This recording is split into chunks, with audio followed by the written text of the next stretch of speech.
Today we are going to read Chanticleer and the Fox, written by Geoffrey Chaucer, adapted and illustrated by Barbara Cooney. Once upon a time, a poor widow, getting on in years, lived in a small cottage beside a grove which stood in a little valley.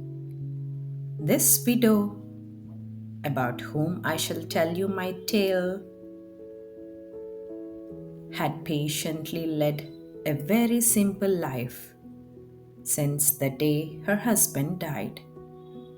By careful management, she was able to take care of herself and her two daughters. She had only three large sows, three cows, and also a sheep called Molly.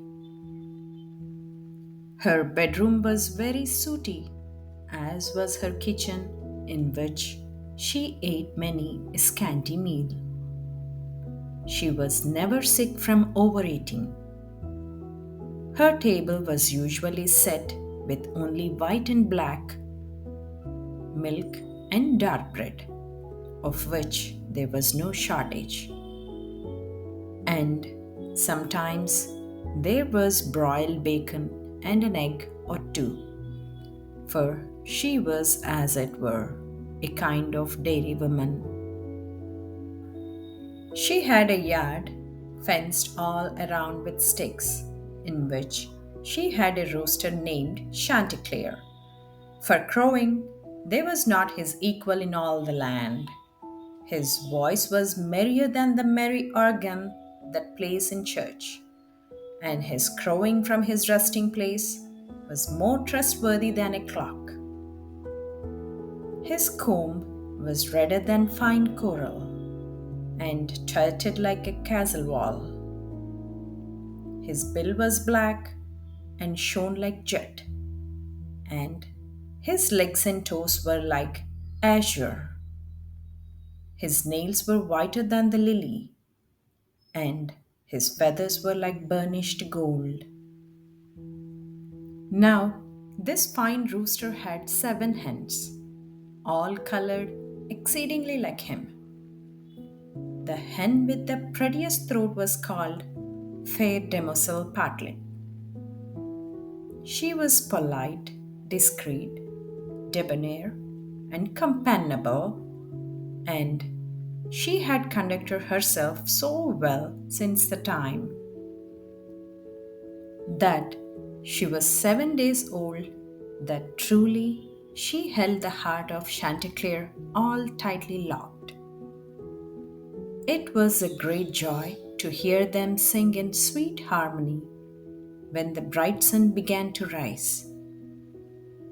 For in those days, so I am told, bees and birds could talk and sing.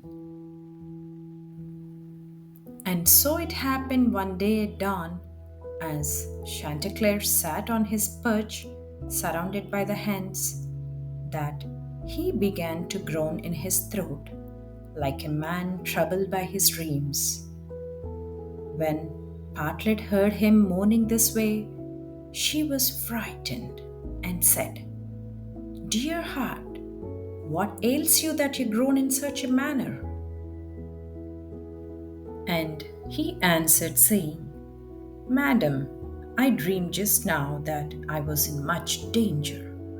I dreamed that I was roaming up and down within our yard when I saw a beast like a hound which tried to grab my body and would have killed me. His color was between yellow and red, and his tail and both ears were tipped with black, different from the rest of his fur. His snout was small, and his two eyes glowed.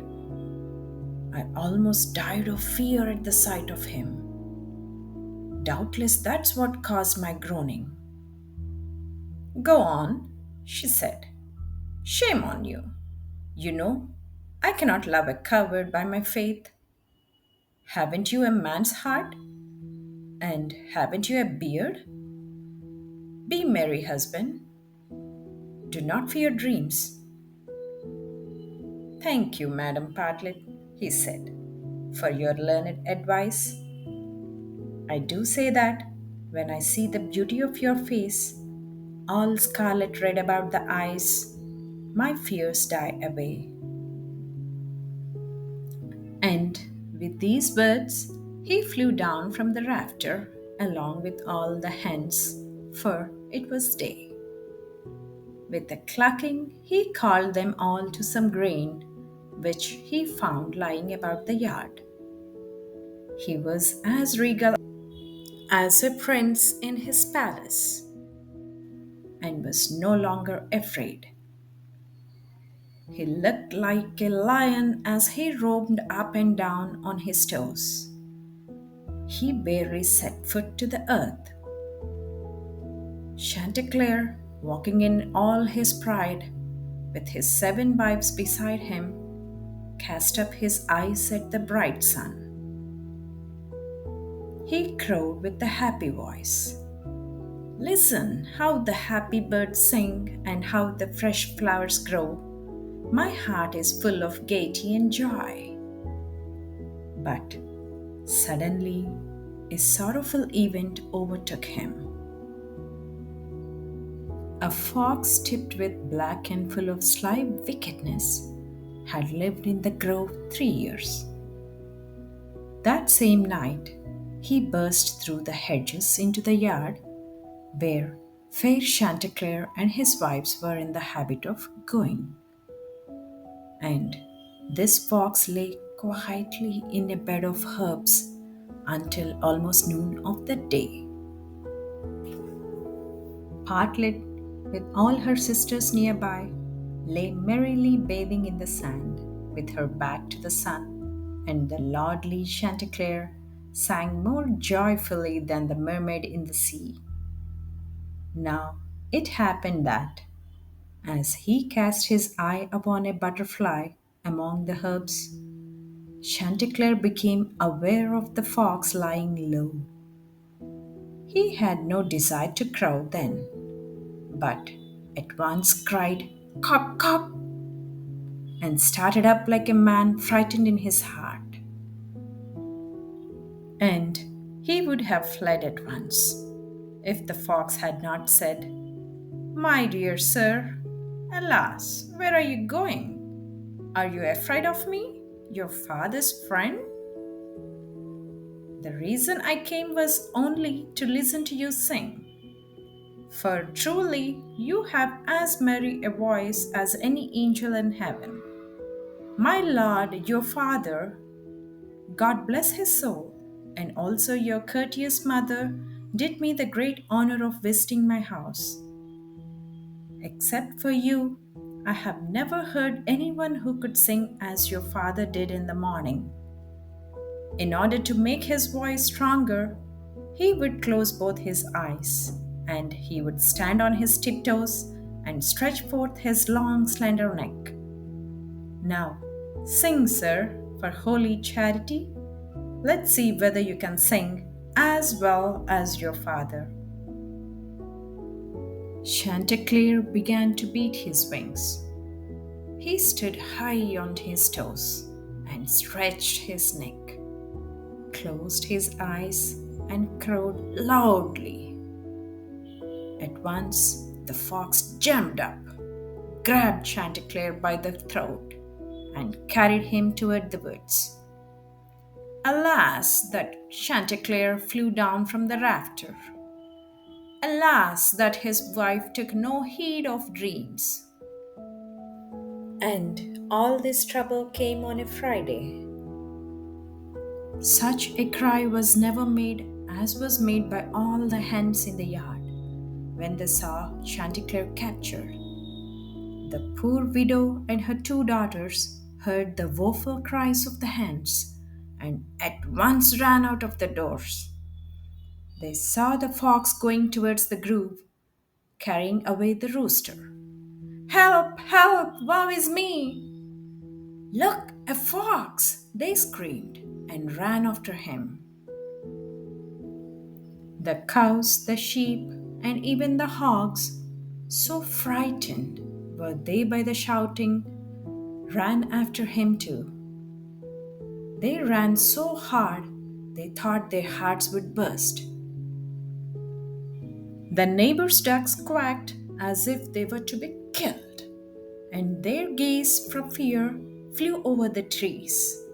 The noise was so terrible that the bees swarmed from their hive. It seemed that heaven would fall. Now, good people, I beg you all to listen. This rooster in the fox's mouth spoke to the fox in spite of his fear, saying, "Sir, if I were you, so help me God, I would say, turn back, you proud peasants. I have reached the edge of the wood now. The rooster shall stay here.